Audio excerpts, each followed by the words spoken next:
So I'm working towards my goal, and I'm adding in these contacts from like 2009, which is crazy.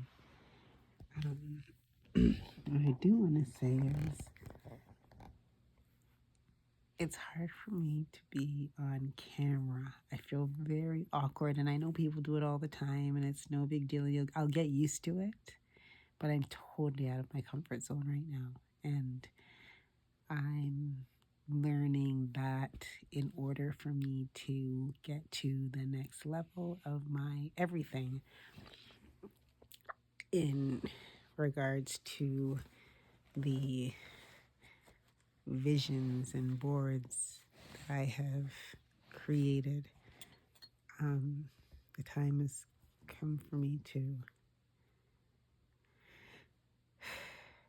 start a YouTube page and go live and talk. You'll get to know me, and I'm great. Just being so public out there, it's just scale it back.